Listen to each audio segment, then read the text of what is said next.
इस वीडियो में हम बात करने वाले हैं सिल्वर की ट्रेडिंग स्ट्रैटेजी की, जिसमें 2 टाइम फ्रेम का इस्तेमाल हम करेंगे। एक आवर्ली टाइम फ्रेम और एक 5 मिनट टाइम फ्रेम, जिसका इस्तेमाल करके हम इस ट्रेड को लेते हैं। देखो, बिग टाइम फ्रेम आपको ये बताता है कि एग्ज़ैक्टली मतलब मार्केट में क्या चल रहा होता है। और छोटा टाइम फ्रेम आपकी एंट्री के लिए मतलब डिसाइड होता है। कहाँ एंट्री लेना है, ये बड़ा टाइम फ्रेम हमें बताता है, और बड़ा टाइम फ्रेम ये भी बताता है कि एग्ज़िट कहाँ होना है। इवन देखा जाए तो बिग टाइम फ्रेम आपको ये भी बताता है कि कौन मार्केट में डोमिनेंस कर रहा है। जैसे क्या होता है, जब हम चार्ट पैटर्न देखते हैं, स्मॉलर टाइम फ्रेम में देखोगे तो आपको इतना समझ में नहीं आएगा बहुत बार। लेकिन जब आप थोड़ा सा बिग टाइम फ्रेम में देखते हो तो आपको समझ आता है कि मार्केट में कौन डोमिनेंस कर रहा है। उसके अकॉर्डिंग फिर आप ट्रेड बनाते हो। ठीक है। सो चलिए बाकी चार्ट पे समझ। सो यहाँ पे देखा जाए तो सिल्वर में एक ऑसम मूव, बहुत बढ़िया मूव काफ़ी दिनों से चार्ट में दिख भी रहा था। ठीक, काफ़ी दिनों से चार्ट में दिख भी रहा था, काफ़ी अच्छा ऑसम मूव मिला। लेकिन ये मूव ऐसे ही नहीं आता है भाई, ये मूव ऐसे ही नहीं आता। कैसे पकड़ोगे इस मूव को बनते हुए चार्ट में? देखो, अगर आप फॉरेक्स कर रहे हो ना एग्जैक्टली, तो कभी भी बहुत छोटा टारगेट लेके मत चलना, बिकॉज यहाँ पे ब्रोकरेज वगैरह भी ज़्यादा होता है। अगर थोड़ा सा ढंग का टारगेट मिलेगा दैन इट्स ओके। सो यहाँ पे अगर आप देखोगे तो सिंपली क्या दिखता है, अगर बड़े टाइम फ्रेम पे जब हम इसको देखते हैं तो हमें सिंपली क्या दिखता है कि एक जोन से मार्केट ऊपर गई है। ओके, उसके बाद मार्केट डाउन तो आई है, लेकिन डाउन आने के बाद एक रेंज में मार्केट यहाँ पे रुक रही है। ठीक है, रुक रही है। अब इस रेंज में रुक तो रही है, लेकिन इस रेंज में अभी मार्केट यहाँ से डाउन आएगी या अप जाएगी? ये रेंज क्या बताती है एग्जैक्टली? सबसे पहले तो ये रेंज ये बताती कि यहाँ से बायर एक्टिव हुए, ठीक है। उसके बाद सेलर ने ट्राई तो किया, बट यहाँ तक ही मार्केट को लेके आए, इधर मार्केट आया नहीं। ठीक है। उसके बाद क्या हुआ, वापस फिर से सपोर्ट बना, सपोर्ट बना, सपोर्ट बना, मतलब इस रेंज में मार्केट रुक रही थी, वो भी 1 आवर टाइम फ्रेम पे। यानी ये रेंज इतना ज़्यादा स्ट्रांग था कि मार्केट को गिरने नहीं दे रहा था। मल्टीपल स्कैल्पिंग भी बनी थी इस रेंज में।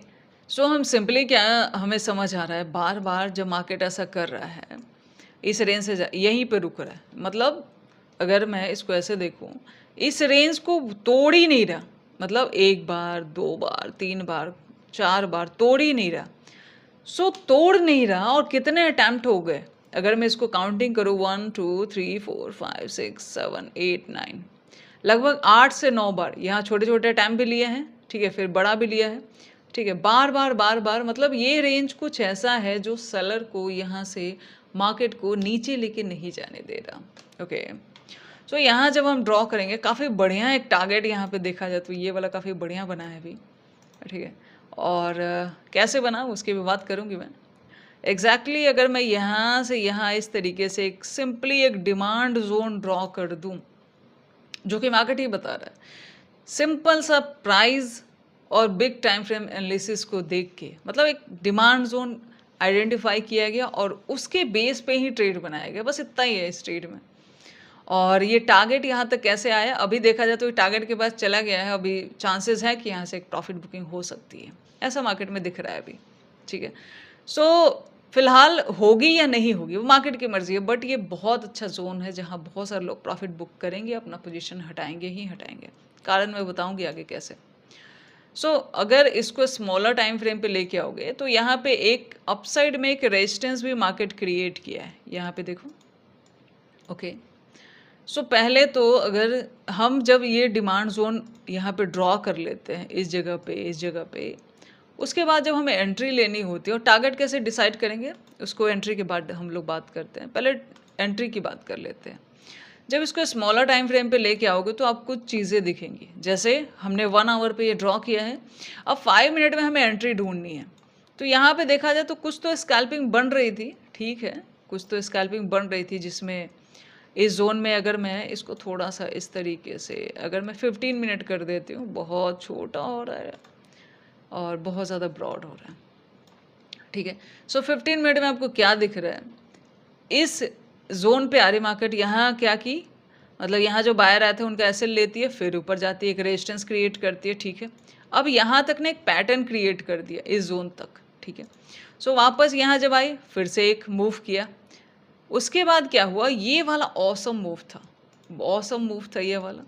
सो इसमें क्या एग्जैक्टली ट्रेड में हमारा बन रहा था, जैसे देखो एक रेंज को मार्केट एक बार टेस्ट किया, ठीक है, दोबारा आया, दोबारा यहाँ तक कुछ स्कैल्पिंग बनी थी जिसमें प्रॉफिट लोगों ने बुक किया, ठीक है, और उसके बाद जब किसी रेंज को बार बार मार्केट तोड़ता है ना, तो प्राइस का पैटर्न देखो कैसे हम ट्रेड को होल्ड करते हैं, इस बात को समझने का ट्राई कीजिएगा। सबसे पहले यहाँ पे देखोगे तो यहाँ पे भी एक स्कैल्पिंग बनी थी इस रेंज में जिसको स्कैल्पिंग करनी थी, और ये वाला टारगेट चल सकता था क्योंकि ऑलरेडी यहाँ से सेलर एक्टिव हुए थे। सो ये वाला टारगेट यहाँ पे चल सकता था, एक बार में ही मार्केट जल्दी में किसी टारगेट को तुरंत नहीं तोड़ता है। सो अगर मैं इसको एक यहाँ पे जब इस जगह पे ग्रीन बनाया, देन इस तरीके से एक स्कैल्पिंग इस जोन तक के लिए यहाँ पे बन सकती थी, ठीक है, जहाँ पे इसके नीचे यहाँ पे ये एक एसएल आता, बट ये एक स्कैल्पिंग के बेस पे था, ठीक है। इसमें जब भी लेना चाहिए थोड़ा लॉन्ग मूव लेना चाहिए। तो अगर जब मैं 1 आवर टाइम फ्रेम पे लेके आऊँ तो मुझे क्या समझ में आता है कि इस रेंज पे यहाँ से यहाँ स्कैल्पिंग जिसको करनी थी उसने तो किया, अभी क्या समझ में आ रहा है कि इस रेंज को एक बार आया, दोबारा आया, टेस्ट किया। अब इसका मतलब ये नहीं कि इस रेंज से सेलिंग में, ऐसे मार्केट में सेलिंग में नहीं जाना चाहिए तुरंत। कारण क्या होता है कि ऑलरेडी आप देखोगे तो ठीक है इससे टेम्परेरी सेलिंग, बट कब यहाँ कहाँ से निकल जाए कुछ कह नहीं सकते। जैसे यहाँ ये निकला, ठीक है, सो ऑलरेडी ये बाइंग में है, तो आपको ना ऐसे रेंज में जब मार्केट फंसता है ना तो एक जोन ढूंढना है, या तो बाइंग या तो सेलिंग। जैसे अगर ये सेलिंग में ऐसा कुछ बना रहा होता तो हम सेल ऑन राइज ढूंढते, लेकिन यहाँ पे क्या है बाइंग के बाद ये रेंज में फंसा है तो हम बाय ऑन डिप वाला ट्रेड ज़्यादा फोकस करेंगे जब तक कि इस रेंज से नीचे नहीं आ जाता। इस रेंज को मल्टीपल टाइम टेस्ट कर चुका है, ठीक है। सो इसीलिए सेलिंग खतरनाक हो जाती है कभी कभी। इस जगह पे देखो जिन्होंने सेल किया उनका एसएल लेके गया ना मार्केट इस जगह पे। सो थोड़ा सा टेम्पररी ये देखना होता है कि ट्रेंड कहाँ चल रहा है, और उसके बाद अब इस जोन में आपको ना लेना कहाँ है, ठीक है। सो उसके बाद क्या होता है, जब हालांकि इसमें थोड़ा सा वेट करवाया इसने, चाहे आप यहाँ लो चाहे वहाँ लो, मतलब ये रेंज काफ़ी थोड़ा सा वेट कराए। जैसे एक तो ये है कि चलो यहाँ से सेलिंग, तो उससे क्या व्यू बनता है कि इस जोन में जो भी यहाँ से लिया होगा वो प्रॉफिट बुक करेगा, ठीक है। एंट्री के लिए सिंपली क्या करते हैं कि जब हम इसको थोड़ा सा ऐसे बड़ा करोगे तो आपको क्या समझ में आएगा कि इस जोन का यहाँ तक ला के मार्केट ने एसएल ले चुकी है, ठीक है। मतलब इस बायर को हटा दिया, इस बायर को हटा दिया। अगर प्रॉफिट बुकिंग ऊपर में की तो ठीक है, अदरवाइज इसको हटाने का ट्राई किया जो यहाँ बाइंग किए। यानी इस साइकोलॉजी को भी मार्केट यहाँ पे हिट कर रहा है, जिसमें ये होता है कि मार्केट कहीं भी जाने से पहले उस डायरेक्शन में जो बायर और सेलर होते हैं उनको एग्जिट करवाने का कोशिश करता है। अब उसके बाद देखो जब एसएल हंटिंग के बाद क्या होता है, इस एरिया में बन रहा होता है एक सपोर्ट, ठीक है। हमें सिंपली क्या करना है, जो ये रेजिस्टेंस बना यहाँ से यहाँ एक फिबोनाची ड्रॉ करना है, और इसका जो ये 0.5 वाला जोन है ना, इसके नीचे अपना एसएल रखना है, वो ज़्यादा आपके लिए सेफ रहेगा, ठीक है। वैसे तो कुछ लोग इसके नीचे भी रखेंगे, बट इस 0.5 के नीचे हम एसएल रख सकते हैं, और इधर आराम से ये जो 0.236 फिब वाला लेवल भी आ रहा है यहाँ पे, सो हम यहाँ पे एक एंट्री बना सकते हैं क्योंकि बहुत छोटा सा एक एसएल बन रहा है। और माइंडसेट ये भी है कि प्रीवियसली जो बायर है वो एग्जिट हो चुके हैं, ठीक है। तो मार्केट एक को निकाल चुका है, देन दूसरे को अभी जिसको निकाल चुका है ना उधर का ही ट्रेड देने का मार्केट ट्राई करता है। सो एंट्री तो बन चुकी है। दूसरा देखो जब इस जोन में मार्केट यहाँ तक आता है, उसके बाद एक चीज़ देखोगे, आपको एक और चीज़ यहाँ पे दिखाती हूँ। अब छोटे जोन पे अगर आप देखोगे तो ये जो छोटा सा एक रेजिस्टेंस था, इसको भी मार्केट ना एक सपोर्ट बनाने का ट्राई कर रहा है। ये जो रेजिस्टेंस था जहाँ से सेलिंग आई, इसको भी मार्केट एक सपोर्ट बनाने का ट्राई कर रहा है, रेजिस्टेंस नहीं बनाने का ट्राई कर रहा। मतलब अगर ये डाउट हो कि ये जो रेंज है ये ऊपर जाएगा कि नहीं, तो ये देख रहे हो इसके नीचे आता तो बहुत सारे लोग फिर से थोड़ा बहुत एग्जिट करने का सोचते, बट ये जो रेजिस्टेंस था ये अब बन रहा है सपोर्ट। सो और ज़्यादा लोग होल्ड करना पसंद करेंगे। एक तो लॉजिक मैं ये बता रही हूँ कि ट्रेड को ना कैसे धीरे धीरे हम और ज़्यादा कन्फर्मेशन लेते हुए चलते हैं, उसकी बात कर रही हूँ मैं।